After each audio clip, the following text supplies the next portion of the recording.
Ratio analysis ஒரு 4 small வீடியோஸை நான் போட போகிறேன். இந்த 4 வீடியோஸும் அட் அ ஸ்டெச் ஃபுல்லாக கவனிச்சிட்டிங்கன்னா ரேஷியோ அனாலிசிஸ் பற்றின கம்ப்ளீட் நாலேஜ் வந்துடும். இப்போ நான் இங்கே வந்து balance sheet as well as profit and loss statement கொடுத்துருக்கிறேன் வித் த நம்பர்ஸ். இது வந்து கம்பெனிஸுடைய பேலன்ஸ் ஷீட் ஃபார்மேட்டில் கொடுத்துருக்கிறேன் as per the Companies Act. கொஞ்சம் கொஞ்சமாக மாற்றி இருக்கிறேன் for to make you simple at your level. And schedule number 3 part 1 is balance sheet format and part 2 is the profit and loss format. நான் இதை கொடுத்துருக்கிறேன். Ratio analysis அப்படிங்கிறது relationship between the numbers to conclude whether the company is performing better or not. அதுக்காக தான் நமக்கு இருக்குது. the first 3 பிளாக்கை நம்ம பார்க்க போகிறோம். ஒன்று லிக்விடிட்டி ரேஷியோ, அதுக்குள்ள 2 short term and long term solvency ரேஷியோஸ்னு எடுத்துக்கலாம். Then next turn over ratio, then next last block is profitability ratios. இல்லைனா 4 பிளாக்ஸ் வச்சுக்கலாம். Short term solvency, long term solvency. Short term சால்வென்சிக்கு லிக்விடிட்டி ரேஷியோன்னு சொல்லுவாங்க. லாங் டேர்ம் சால்வென்சி அதுக்கு பிறகு turn over ratios, last வந்து ப்ராஃபிட்டபிலிட்டி ரேஷியோஸ். 4 ரேஷியோ. இந்த very first lecture I am going to finish up the liquidity and solvency ratios. Long term solvency ratios பார்க்கலாம். Liquidity ratios, right. Liquidity ரேஷியோஸ்னா என்ன அப்படின்னு சொன்னாக்க, நம்மக்கிட்ட லிக்விடாக இருக்கான்னு பார்க்குறோம். 5 ஆப்பிள் எப்படி 8 பேருக்கு சமமாக கொடுக்குறது? கட் பண்ணால் கஷ்டம்தான். ஜூஸ் போட்டு ஆளுக்கு ஒரு கிளாஸ் கொடுத்துறது. சாலிடாக இருக்கும்போது டிஸ்ட்ரிபியூட் பண்ணுறது கஷ்டம். அதை லிக்விடாக மாற்றிட்டிங்கன்னா ஈஸியாக டிஸ்ட்ரிபியூட் பண்ணிக்கலாம். ஒரு பில்டிங் எப்படி 5 பசங்க இருக்கிற ஒருத்தருக்கு ஒரு பில்டிங் இருக்குது, இறந்த பிறகு 5 பேருக்கு எப்படி பிரித்து கொடுக்குறது ஒரு பில்டிங்கை? நீ இந்த செவத்து எடுத்துக்கோ, இன்னும் இந்த செவத்து எடுத்துக்கோனா கொடுக்க முடியும். அந்த பில்டிங்குடைய மொத்த வேல்யூ என்ன? வெளியில் சேல் பண்ணுங்கள், கையில் கேஷ் வந்துடும், கேஷ் ஈஸியாக பண்ணிக்கலாம். ஸோ ஃபிக்ஸ்ட் அசெட்ஸ் கேஷ் ஃபார்முக்கு மாறிடுச்சுன்னா அது லிக்விட். ஸோ லிக்விடிட்டி அப்படிங்கிறது என்ன? நத்திங் பட் த கேஷை மீன் பண்ணுறோம்.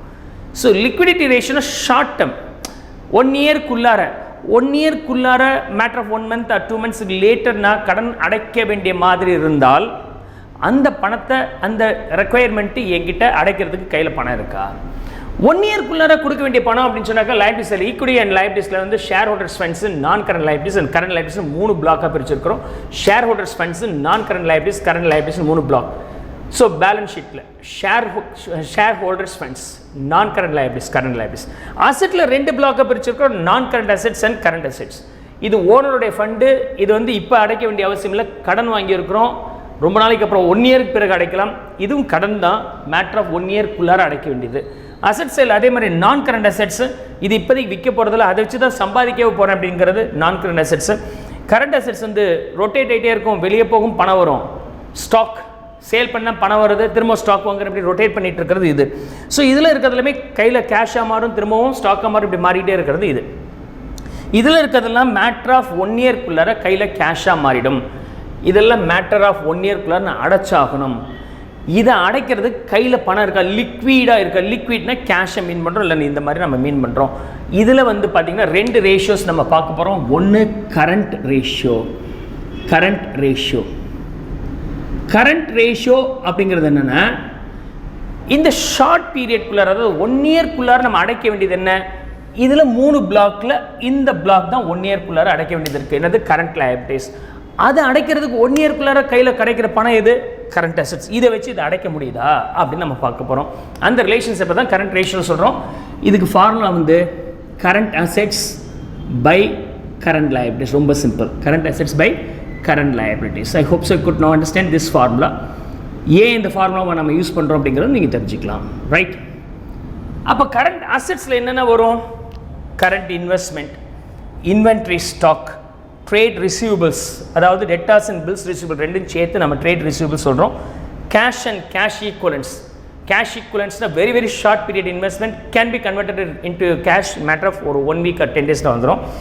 Short term loans and advances, நம்மளுடைய எம்ப்ளாயீஸுக்கு சார் அடுத்த மாதம் எனக்கு கொஞ்சம் எமர்ஜென்சி சார், கொஞ்சம் கடனாக கொடுங்க, 2-3 மாதத்துக்கு அப்புறம் என்னோட சேலரி அட்ஜஸ்ட் பண்ணிக்கலாம்னு சொல்கிறாங்க. அந்த மாதிரி கொடுக்குற ஷார்ட் லோன்ஸ் அண்ட் அட்வான்சஸ் எப்படி இருந்தாலும் நமக்கு அசெட், எம்ப்ளாயருக்கு அசெட். ஓகே, அதுக்கப்புறம் other current assets like prepaid expenses and accrued income, இவையெல்லாம் கரண்ட் அசெட்ஸ். அதாவது 1 இயரில் இது நம்ம என்ஜாய் பண்ணிவிடுவோம். இந்த விஷயங்கள் கரண்ட் லைபிலிட்டிஸ் இருக்குல்ல, 1 இயரில் அடைக்கணும். அதில் என்ன இருக்குன்னா ஷார்ட் டேர்ம் பாரோவிங்ஸ். பேங்க்லேருந்து சார் ஒரு 3 மாதத்துக்கு கடன் கொடுங்கன்னு வாங்கியிருக்கிறீங்க, அது short term borrowings. Trade payables, creditors and bills payables. Stock வாங்கியிருக்கிறீங்க சார், 2 மாதத்தில் அந்த அடைச்சிட்றேன் அப்படின்னு சொல்லி வாங்கியிருக்கிறது பேர் கிரெடிட்டர்ஸ். எழுதி கொடுத்துட்டிங்கன்னா அது பேர் பில்ஸ் பேயபிள். அதர் கரண்ட் லைபிலிட்டிஸில் outstanding expenses, and income received in advance ஐட்டங்கள் வருது, ஷார்ட் டேர்ம் ப்ரொவிஷன்ஸ் வரும். இந்த பிளாக் கரண்ட் அசெட்ஸ், இந்த block current liabilities. Current liabilities எவ்வளோ இருக்குது? 25 + 50 + 20 + 5 இதெல்லாம் ஆட் பண்ணிங்கன்னா உங்களுக்கு எவ்வளோ இருக்குன்னா 1 lakh இருக்குது. So you have 1 lakh here, 1 lakh. So 1 lakh in a matter of few days, ஒரு 1 yearக்குள்ளார எனக்கு தேவைப்படுது. இந்த 1 yearக்குள்ளார தேவைப்படுற இந்த 1 lakhக்கு நான் எப்படி ஃபண்டை மேனேஜ் பண்ண போகிறேன்? 1 yearக்குள்ளார ஏதாவது கேஷாக வரப்போகுது அப்படின்னு சொன்னால் இதை பார்க்குறேன். கரண்ட் இன்வெஸ்ட்மெண்ட் இது ஒரு 1,20,000. ஸோ 20 + 1 lakh + 75 + 75 இதெல்லாம் சேர்த்திங்கன்னா 2.5 lakhs இருக்குது. அப்படின்னா 1 yearல எனக்கு கேஷாக வர்றது 2 லட்சம், 1 yearல நான் அடைக்க வேண்டியது 1 லட்சம். தாராளமாக அடைக்கலாமே. 2 லட்ச ரூபா பணத்தை வச்சு 1 லட்சத்தை அடைக்க முடியாதா? ஈஸியாக அடைச்சிடலாம். 2 லட்சம் / 1 lakh. அந்த ரிலேஷன்ஷிப்பை தான் நம்ம என்னது கரண்ட் ரேஷியோவை பார்க்குறோம். So current assets being 2.5 lakhs, current liabilities being 1 lakh அப்படின்னா 2.5 times, அதர்வைஸ் 2.5:1 அப்படின்னா கரண்ட் அசெட்ஸ் 2.5 பங்காகவும் கரண்ட் லைபிலிட்டிஸ் 1 பங்காகவும் இருக்குது. தாராளமாக இருக்குது, எந்த டென்ஷன் கிடையாது. நாளைக்கு கடன் அடைக்க வேண்டியது இருக்குது, என்கிட்ட பணம் இல்லைங்கிற ஒரு டென்ஷன் இல்லாத ஒரு கம்பெனி நல்லா செயல்படும் அப்படிங்கிறத நம்ம இங்கே வச்சுக்கிறோம். So number 1. Number 2, quick ratio. Quick ratio அல்லது அதுக்கு இன்னொரு பேர் லிக்விடிட்டி ரேஷியோஸ் வேறு. இங்கே நான் யூஸ் பண்ணுற வார்த்தை லிக்விட் ரேஷியோ. இது ரெண்டும் சேர்த்து liquidity ratio. So liquid ratio. இன்னொரு பேர் நான் எதுக்கு அப்படின்னு சொன்னாக்கா acid test ratio. Acid test ratio. So we have 3 names for this. Quick ratio அப்படின்னா என்ன சார் அப்படின்னு சொன்னாக்கா, இது நான் 1 yearல அடைச்சாகணும். ஓகே, 3 months 4 months மேக்ஸிமம் 1 yearல அடைச்சாகணும். அது டைம் இருக்குது. இது நான் 1 yearல அடைச்சாகணும். எதை வச்சு? இதை வச்சு.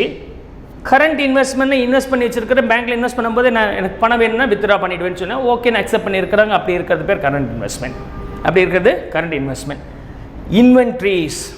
இன்வென்ட்ரிஸ் ஸ்டாக், இது வித்தாகணும். விற்ற பிறகு அவர் கொடுக்கணும். விற்குமான்னு தெரியல. அப்போ இந்த இன்வென்ட்ரிஸ் பணமாக வரதில் சிக்கல். ஹேஷ் போட்டிருக்கிறேன் பாருங்க, பணமாக வரதில் சிக்கல். டெட்டர்ஸ் பொருளை வாங்கிட்டு போயிட்டா யூஸ் பண்ணிட்டா 3 மாதம் தரேன்னு சொல்லணும், தந்து ஆகணும். பில்ஸ் ரிசீவபிள் தந்து ஆகணும். ஏதோ பேட்டட் கொஞ்சம் போகனா நமக்கு பணம் வந்துடும். கேஷ் அண்ட் கேஷுக்குள்ள கையில் பணம் இருக்குது, கையில் இருக்குது, ஒன்றும் பிரச்சனை இல்லை. Short term loans and advances 2 மாதம் தந்துடுன்னு வாங்கியிருக்கான்னு தந்துடுவான். இல்லைன்னா கொஞ்சம் பேட் இருக்கும், வந்துடும். ப்ரீபெய்ட் எக்ஸ்பென்சஸ் வருமா? ட்ரெயின் டிக்கெட் நான் புக் பண்ணி வச்சுருக்கிறேன். நம்ம எம்ப்ளாயீஸ் எல்லாம் சேல்ஸ் ப்ரொமோஷன் போகிறதுக்கு நான் train ticket, flight ticket book பண்ணி வச்சுருக்கிறேன். What happens then? I can not cancel it. எப்படி இருந்தாலும் அவங்க அனுபவிச்சு தான் ஆகணும், போய் தான் ஆகணும். சரி, அது கேஷாக கன்வெர்ட் ஆகாத ஐட்டங்கள். இது சத்தியமாக அது கேஷாக வரப்போகிறதில்ல. அப்போ இதை வச்சு நான் இந்த கடன் அடைக்க முடியாது இல்லையா? அப்போ இதிலிருந்து வர அமௌண்ட்டை இதை அடைக்க முடியுமான்னு பார்த்தா இந்த ரெண்டும் நமக்கு பணமாக வராத ஐட்டங்கள். அப்போ அது 2 தவிர இருக்கிற பணத்தை வச்சு அடைக்க முடியுமான்னு நம்ம பார்க்குறோம். அதுதான் quick ratio. So quick ratio, liquid ratio and acid test ratio வரும்போது இதே ஃபார்முலா தான். டினாமினேட்டரில் கரண்ட் லைபிலிட்டிஸ் இருக்குது, கரண்ட் லைபிலிட்டிஸ் இருக்குது. ஓகே, நியூமரேட்டரில் நமக்கு என்ன இருக்குது அப்படின்னு சொன்னாக்கா கரண்ட் அசெட் இல்லை. அதில் இந்த 2 ஐட்டத்தை இன்வென்ட்ரியை ரிமூவ் பண்ணிவிடுவீங்க. ப்ரீபெய்ட் எக்ஸ்பென்சஸ் மாதிரியான ஐட்டங்கள் இருந்தால் ரிமூவ் பண்ணிவிடுவீங்க. அது ரிமூவ் பண்ணிட்டு தான் நியூமரேட்டரில் போடணும். That is called quick asset or liquid asset. அது பேர் குவிக் அசெட்ஸ் ஆர் லிக்விட் அசெட்னு நம்ம சொல்லணும். ஸோ இதில் வந்து குவிக் அசெட்ஸ் என்ன? 2 லட்சத்துலேருந்து, அதாவது கரண்ட் அசெட்ஸ்லேருந்து you have to detect. Current அசெட்ஸ்லேருந்து மைனஸ் இன்வென்ட்ரி லெஸ் பண்ணோம், minus what? So you have to detect the prepaid expenses. இது 2 நம்ம லெஸ் பண்ணி ஆகணும். இதெல்லாம் லெஸ் பண்ண பிறகு இருக்கிறது தான் என்னது? Quick asset. அப்போ குவிக் அசெட்ஸில் எவ்வளோ வருது? 2.5 lakhs 1 lakh லெஸ் பண்ணிட்டீங்கன்னா 1.5 lakhs. அதுலேருந்து 2,500 நம்ம ப்ரீபெய்ட் எக்ஸ்பென்ஸுக்கு லெஸ் பண்ணோம்னா 1,47,500. So 1,47,500 numerator value and denominator value current liabilities will have no change. அது 1 லட்சமாக தான் இருக்குது. அப்போ 1.475:1 is the quick ratio or acid test ratio or liquid ரேஷியோன்னு சொல்லுவோம். இந்த ரெண்டுக்கும் சேர்த்து நம்ம யூஸ் பண்ணுற term liquidity ratios. These two will be called liquidity ratios. Then the next block is all about long-term solvency ratio. Long-term solvency ratio. Okay, solvency ratios. And the long-term solvency ratios la enna irukku apdi sonaka, number 1 debt to equity ratio. Debt to equity ratio, right? Debt equity ரேஷியோன்னு என்ன அர்த்தம் அப்படின்னு சொன்னாக்கா, இந்த dead equity ratio வரும்போதே நம்ம எதை பற்றி மீன் பண்ண போகிறதில்ல அப்படின்னு சொன்னாக்கா, ஷார்ட் டேர்ம் லைபிலிட்டிஸை மீன் பண்ணலை. இப்போ பேலன்ஸ் ஷீட்டுக்கு வாங்க, இதில் எது டெட்டு? ஷேர் கேபிட்டல் டெட்டா, ப்ரிஃபரன்ஸ் ஷேர் கேபிட்டல் டெட்டா, ரிசர்வ்ஸ் அண்ட் சர்ப்ளஸ் டெட்டா? இல்லைங்க, ஓனர் பணம். அதாவது கம்பெனி திவால் ஆச்சுனாலும் பணம் இருந்தால் தான் நம்ம அவங்களுக்கு தருவோம். ஸோ ஒன்றுக்குள்ளே ஒன்று மாதிரி we don't get any tension to repay them. ஆனால் யாருக்கு பணம் தரலன்னு கேள்வி கேட்பாங்க. Non current liabilities debenture holders or long term borrowings or long term bond மாதிரி வாங்கி வச்சுருக்கிறாங்க, ஃபிக்ஸ்டு இன்ட்ரெஸ்ட் தர வேண்டிய ஐட்டங்கள்லாம் இருக்குன்னா இதுதான் டெட்டு. இந்த டெட்டு ஒரு கம்பெனியில் அதிகமாக போகப்போ ரிஸ்க் ஜாஸ்தி. ஏதாவது சரியாக லாபம் வரலனாலும் அவனுக்கு கடனுக்கு வட்டி கொடுத்தே ஆகணும், வேறு வழியே இல்லை. கம்பெனி திவாலாச்சுன்னா வேறு வழியில் போது அவனுக்கு கொடுத்தாகணும். அப்படிப்பட்ட ஆளுங்க கம்மியாக இருக்கணும்ல, அது இருக்கா? ஓனருக்கும் டெட்டுக்கும் உள்ள லிங்க் தான் நம்ம டெட் ஈக்விட்டி ரேஷியோன்னு சொல்கிறோம். அப்போ டெட் ஈக்விட்டி ரேஷியோ பொறுத்த வரைக்கும் the formula will be long term debt divided by shareholders funds. shareholders அப்படின்னு சொன்னாக்க ஈக்விட்டி ப்ரிஃபரன்ஸ் ரெண்டு பேருமே சேருவாங்க. அவங்களுக்கு சேர்ந்துருக்கிற லாப நட்டத்தை அட்ஜஸ்ட் பண்ணிக்கணும். லாபமாக இருந்தால் சேர்த்துக்கணும், நஷ்டமாக இருந்தால் லெஸ் பண்ணிக்கணும். So long term debt divided by share holders funds. இந்த ரெண்டுக்கு நம்ம முடிச்சு போட்டோம்னா அதான் டெட் ஈக்விட்டி ரேஷியோ. இதுக்கு ரெண்டும் முடிச்சு போட்டு பார்த்தோம், அது கரண்ட் ரேஷியோ. இதில் ரெண்டு ஐட்டத்தை விட்டு முடிச்சு போட்டு பார்த்தோம், அது வந்து குவிக் ரேஷியோ. இப்போ இந்த ரெண்டுக்கும் ரிலேஷன்ஷிப் எடுத்து பார்க்குறோம், அது வந்து debt equity ratio. So long term debt அப்படிங்கிறது நம்ம பிஸ்னஸில் லாபம் வருதோ இல்லையோ கொடுத்தாகணுங்கிறவங்க non current as debt means non current liabilities. நம்ம ஆளுங்க லாபம் இல்லைன்னா பொறுத்துக்கிறேன்னு சொல்கிறவங்க இவங்க. ஸோ இவங்க ரெண்டு பேத்துக்கு ஒரு ரிலேஷன்ஷிப்பை பார்க்குறேன். ஸோ லாங் டேர்ம் டெட் எவ்வளோ இருக்குது? 4 lakhs இருக்குது. So we have 4 lakhs here. Denominatorல நம்மளுடைய ஆளுங்க ஷேர் ஹோல்டர்ஸ் ஃபண்ட்ஸ் ஈக்விட்டி இருக்குது, ப்ரிஃபரன்ஸ் ஷேர்ஸ் இருக்குது, அண்ட் ரிசர்வ்ஸ் அண்ட் சர்ப்ளஸ் இருக்குது. 1.5 + 2 + 1.5 எவ்வளோ இருக்குது? 5 lakhs இருக்குது. So we have 5 lakhs. So 4 lakhs divided by 5 lakhs is equal to 0.8. அப்போ நம்மளுடைய ஓன் ஃபண்டில் 80% கடன் இருக்குது. ஒரு கம்பெனியில் வந்து ஓன் ஃபண்டில் ஒரு 20-30% கடன் இருக்குன்னா மாட்ரேட், 5% தான் ரொம்ப சேஃபர். கடனே இல்லாத கம்பெனிக்கு டென்ஷனே இல்லை. பட் இங்கே 80% இருக்குது. அப்போ கொஞ்சம் டென்ஷனான கம்பெனி அப்படின்னு நம்ம வச்சுக்கலாம், right? So this is how we will calculate the debt equity ratio. இன்னொரு ஆங்கிள், ஓனருடைய ஃபண்ட் எவ்வளோங்க இருக்குது? இதில் ஓனருடைய ஃபண்ட் மட்டும் எவ்வளோ இருக்குன்னு நம்ம பார்க்க போகிறோம். So proprietary ratio that will be called as proprietary. ஓனர்னா யார்? ப்ரொப்பரைட்டர் தானே. அவருடைய ஃபண்ட் எவ்வளோ இருக்குது? ப்ரொப்பரைட்டர்னா இவங்க தானே. இதில் யாருப்பா ப்ரொப்பரைட்டர்? ஷேர் ஹோல்டரா, நான் கரண்டா? இவங்க தான்ப்பா ப்ரொப்பரைட்டர். ஷேர் கேபிட்டல் அதாவது equity and preference and reserves and surplus இதுதான் ப்ரொப்பரைட்டர். இந்த ஓவரால் கம்பெனியோடைய சொத்துல ப்ரொப்பரைட்டருடைய பங்கு எவ்வளோ இருக்குது அப்படின்னா டோட்டல் அசெட்ஸ் 10 லட்சம் ரூபாய். இந்த 3 பேர்த்தோடைய சொத்து எவ்வளோ இருக்குது? மீன்ஸ் 2 பேர்த்தோடைய சொத்து. ஈக்விட்டி ஷேர் வந்து 1.5 + 2 1.5 + 1.5, ப்ரிஃபரன்ஸ் ஷேர்ஸ்க்கு 2. ஈக்விட்டிக்கு வந்து இது ஈக்விட்டி ஷேர் கேபிட்டல் அவங்களுக்கு சேர வேண்டிய reserves and surplus 1.5. So 1.5 + 1.5 3, preference shares 2. So மொத்தம் எவ்வளோ இருக்குது? 5 lakhs இருக்குது. 5 lakhs ஓனருடைய ஃபண்டு. டோட்டல் சொத்து எவ்வளோப்பா இருக்குது? 10 லட்சம் இருக்குது. டோட்டல் சொத்தாக இருந்தாலும் சரி, இதுவாக இருந்தாலும் சரி, லைபிலிட்டிஸாக இருந்தாலும் சரி, total will be the same. 10 லட்சத்தில் ஓனருடைய ஃபண்டே 5 லட்சங்க. மிச்சம் 5 லட்சம் லாங் டேர்ம் டெட்டு, கரண்ட் டெட்டெல்லாம் வாங்கி வச்சுருக்கிறாங்கன்னு நம்ம சொல்லலாம். ஸோ செகண்ட் வரும்போது proprietary ratios. So proprietary ratio. So இதுக்கு ஃபார்முலா யாரை வச்சு எடுக்கிறேன்? ப்ரொப்பரைட்டருடைய ஃபண்டு. ப்ரொப்பரைட்டர்னு யார்? ஷேர் ஹோல்டர்னா ஈக்விட்டி ப்ரிஃபரன்ஸ் ரெண்டு பேருமே சேர்த்து. So share holders funds divided by total asset will be taken. I hope so good understand this. So இப்போ ப்ரொப்பரைட்டர் ஷேர் ஹோல்டர்ஸ் ஃபண்ட்ஸ் நமக்கு ஏற்கனவே தெரியும், கால்குலேட் பண்ணி வச்சிருக்கோம். இந்த பிளாக் தான் ப்ரொப்பரைட்டர்ஸ் ஃபண்ட்ஸ். 1.5 + 2 + 1.5 5 லட்சம் ரூபாய் நியூமரேட்டரில் போடணும். டோட்டல் அசெட்ஸ் தான் டோட்டல் பேலன்ஸ் ஷீட்டோடைய டோட்டல் போட்டிங்கன்னா தான் டோட்டல் அசெட்ஸ் இல்லையா? மேக்ஸிமம் எக்ஸெப்ட் இந்த கேஸ் ஆஃப் லாஸ். ஓகே, இது போட்டிங்கன்னா உங்களுக்கு 0.5 வந்துடும். So you will be getting 0.5 as a proprietary ratio. Last இன்னொன்று லாங் டேர்ம் சால்வென்சி. இதெல்லாம் லாங் டேர்ம் சால்வென்சி. ஓகே, நீண்ட காலம் தொழில் செய்யும் போது நமக்கு ஏதாவது பாதிப்பு வருதுன்னா கடன் கம்மியாக இருக்கணும்ப்பா, ஓனருடைய ஃபண்டு ஜாஸ்தி இருக்கணும். அதெல்லாம் கண்டுபிடிக்கிறது இந்த proprietary long term solvency ratios இருக்குது. மூணாவது முக்கியமான ratio for the long term solvency ratio வரும்போது கேபிட்டல் கியரிங் ரேஷியோன்னு சொல்லலாம். So the third ratio is capital gearing ரேஷியோக்கு ஃபார்முலா என்ன அப்படின்னு சொன்னாக்கா, funds bearing fixed interest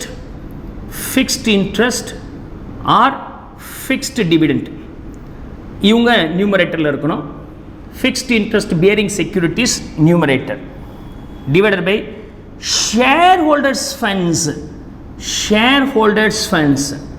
Okay, shareholders funds. Listen, no, it's not shareholders funds, equity shareholders funds. Okay, so இதுக்கு முன்னாடி நான் யூஸ் பண்ணது shareholders funds capital gearing ratio வந்து equity shareholders funds. அதனால sir fixed interest bearing securities இல்லைன்னா funds bearing fixed interest or fixed dividend அப்படின்னு சொன்னாக்கா balance ஷீட்டில் யாருக்கு லாபம் வருதோ இல்லையா கான்ஸ்டன்ட் ஒரு அமௌண்ட் கொடுக்க வேண்டியது இருக்குது. யாருக்கு? ப்ரிஃபரன்ஸ் ஷேர் ஹோல்டர்ஸ் கொடுக்கணும், 8% டிவிடெண்ட் கொடுத்தாகணும். அண்ட் நான் கரண்ட் லைபிலிட்டிஸில் 9% டிபெஞ்சர் சொல்லியிருக்கிறேன். அப்போ இந்த 4 லட்சத்துக்கு 9% டிபெஞ்சர் இன்ட்ரெஸ்ட் கொடுத்தாகணும். இது மாதிரி லாங் டேர்ம் பாரோயிங்ஸ் இருந்தால் அதுக்கு ஃபிக்ஸ்ட் இன்ட்ரெஸ்ட் கொடுக்க வேண்டியதாக இருந்தால் அவங்கெல்லாம் வந்து fixed interest bearing securities or funds bearing fixed interest நம்ம மைண்டில் வச்சுக்கலாம். ஸோ லாபம் இருக்கோ இல்லையோ வேறு வழியில் அவங்களுக்கு நான் பதில் சொல்லியே ஆகணுங்கிற நியூமரேட்டரில் போடுங்க. நம்ம ஆளுங்க லாபம் இல்லைன்னா பரவாயில்ல, அவங்க அட்ஜஸ்ட் பண்ணிப்பாங்க அப்படிங்கிற ஒரு டினாமினேட்டர் போடுங்க. ஸோ அந்த ரேஷியோ கம்மியாக இருந்துச்சுன்னா வி ஆர் ஹாப்பி, நம்ம சேஃபராக இருக்கணும். நஷ்டம் வரும்போது அவங்க காப்பாற்றி விட்டுருவாங்க. நஷ்டம் வரும்போது இவங்களுக்கு கட்டாயமாக கொடுத்தாகணும்னா we are losing a lot. So இங்கே நீங்கள் தெரிஞ்சுக்க ஃபண்ட்ஸ் பேரிங் செக்யூரிட்டிஸ் வந்து யார் யார் வராங்கன்னா ப்ரிஃபரன்ஸ் ஷேர்ஸும் டிபெஞ்சர்ஸும். ஸோ ப்ரிஃபரன்ஸ் ஷேர் கேபிட்டலும் டிபெஞ்சர்ஸும் okay divided by equity share capital, equity share holders ஃபண்ட்ஸ்னு வச்சுக்கலாம். Share holders funds, equity share capital வேறு, ஈக்விட்டி ஷேர் ஹோல்டர்ஸ் ஃபண்ட்ஸ் வேறு, குழப்பிக்காதீங்க. ஈக்விட்டி ஷேர் கேபிட்டல் அப்படிங்கிறது 1.5 லட்சம் தான் மீன் பண்ணது. ஈக்விட்டி ஷேர் ஹோல்டர்ஸோடைய ஃபண்டுன்னு சொன்னால் கம்பெனி க்ளோஸ் பண்ணும்போது ஈக்விட்டி ஷேர் ஹோல்டர்ஸுக்கு நான் என்னென்ன கொடுப்பேன்னு நீங்கள் போட்ட பணமும் கொடுத்துருவேன், சேர்ந்துருக்க லாபம் பிரித்து கொடுக்காம வச்சுருக்க அந்த லாபத்தையும் கொடுப்பேன். ரெண்டையும் சேர்த்து தான் ஈக்விட்டி ஷேர் ஹோல்டர்ஸ் ஃபண்ட்ஸ். அப்போ ப்ரிஃபரன்ஸ் ஷேர் கேபிட்டலும் டிபெஞ்சரும் சேர்த்து எவ்வளோ வருது? இது ஒரு 2 lakhs, இது ஒரு 4 lakhs. அப்படின்னா 6 lakhs நியூமரேட்டரில் வருது. டினாமினேட்டரில் ஈக்விட்டி ஷேர் ஹோல்டர்ஸ் ஃபண்ட்ஸ் மட்டும் பார்த்தீங்கன்னா ஈக்விட்டி ஷேர் கேபிட்டல் 1.5 லட்சம் ரூபாய், அவங்களுக்கு சேர வேண்டிய ரிசர்வ்ஸ் அண்ட் சர்ப்ளஸ் ஒரு 1.5 லட்சம் ரூபாய், ரெண்டு சேர்த்தோம்னா 3 லட்சம் ரூபாய். So the overall value here is the final value is 2. அப்படின்னு என்ன அர்த்தம்? ஈக்விட்டி ஷேர் ஹோல்டர்ஸ் மாதிரி 2 பங்கு நம்ம கடன் வாங்கி வச்சிருக்கிறோம். நாம் சாப்பிட்றதுக்கெல்லாம் அவன் ஜாஸ்தி சாப்பிட்டுட்டு இருக்கிறோம். அதான் இதோடைய காரணம். We have to be double cautious. கொஞ்சம் நஷ்டம் இருந்தாலும் வேறு வழியில் அவன் நான் கொடுத்தே ஆகணும். அவங்க தான் ஜாஸ்தி இருக்கிற இந்த நம்பர் சின்னதாக பெட்டராக இருக்குன்னு நம்ம வச்சுக்கலாம். So debt equity ratio, proprietary ratio, capital gearing ratio, கடனுக்கும் ஓனருக்கும் உள்ள தொடர்பு, ஓனருக்கும் சொத்துக்கும் உள்ள தொடர்பு, கேபிட்டல் கியரிங் ரேஷியோ. அது என்ன சார் கியரிங் அப்படின்னு சொன்னாக்கா, இந்த கியரிங்க்கு என்ன அர்த்தம் அப்படின்னு சொன்னாக்கா gear up. Okay, bike top கியரில் போகிறான்னு அர்த்தம், ஸ்பீடாக போகிறான்னு அர்த்தம், ரைட்? ஸோ ஈக்விட்டி ஷேர் ஹோல்டர்ஸோட ரெவன்யூ எப்படி அதிகப்படுத்துறது? ஜாஸ்தி ஒர்க் பண்ணலாம் சார். ஜாஸ்தி ஒர்க் பண்ணாமல் எப்படி அதிகப்படுத்துறது? Let's see. ஒரு சின்ன எக்ஸாம்பிள் நான் கொடுக்குறேன்.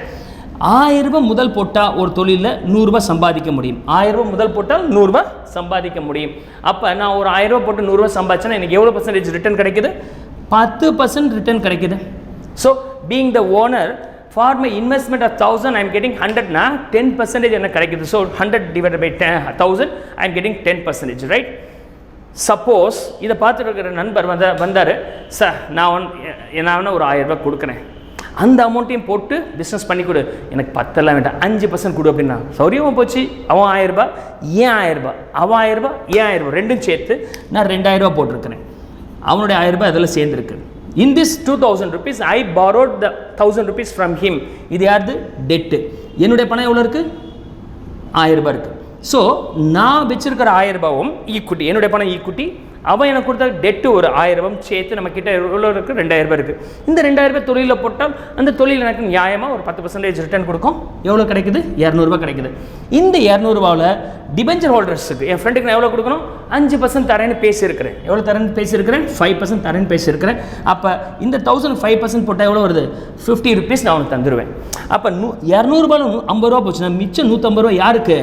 நான் தான், எனக்கு தான் அது, ரைட்? ஆனால் நான் எவ்வளோ போட்டேன்? 1000 ரூபா போட்டேன். ஆனால் எனக்கு எவ்வளோ கிடைக்குது? 150 ரூபா. முன்னாடி நான் போட்ட 1000 ரூபாய்க்கு எவ்வளோ கிடைச்சது? 100 ரூபா, 10%. இப்போ நான் போட்ட 1000 ரூபாய்க்கு எவ்வளோ கிடைக்குது? 150 ரூபா. ஸோ 1000 ரூபாய்க்கு 150 ரூபா கிடைக்குதுன்னா எவ்வளோ % எனக்கு கிடைக்குது? 15%. Being the equity share holders எனக்கு 10% கிடைச்சது போல இப்போ நான் 15% கிடைக்குது. என்னுடைய இன்கம் கியர் அப் ஆச்சுல, அந்த கியர் பண்ணுறதுக்கு தான் இந்த ratio, capital gearing ratio. Debt component சேர சேர ஓனருக்கு கிடைக்கக்கூடிய பெனிஃபிட் அதிகமாகிட்டே போகுது. Provided provided. நீங்கள் சம்பாதிக்கிறது அவனுக்கு எவ்வளோ கொடுக்குறேன்னு சொன்னோன்னா அதை கட்டிலும் ஜாஸ்தி இருந்தால் தான் இது நடக்கும். இல்லை அப்படின்னு சொன்னாக்க மாட்டினீங்க. சப்போஸ் நீங்கள் 4% சம்பாதிச்சிங்கன்னா அவனுக்கு 5% கொடுத்துட்டீங்கன்னா என்ன ஆச்சு, உங்கள் பணமும் சேர்ந்து போயிடும். So you have to be double cautious. It is double edged ஸ்வார்டுன்னு சொல்லுவாங்க. 2 பக்கம் கூர்மையான உள்ள கத்தின்னு சொல்லுவாங்க. இது கடன் சேர்க்கிறது. கடன் காம்பனண்ட் சொத்துக்குள்ளார் மீன்ஸ் கேபிட்டல்குள்ளார் சேர்த்திங்கன்னா அது பேர் கியர் ஆகுதுன்னு அர்த்தம். லிவரேஜ்னு பேர். அந்த லிவரேஜ் வரும்போது gearing. Of course you will study in detail at your advance level, either college or any professional exams you study. Will see the next block of ratios then.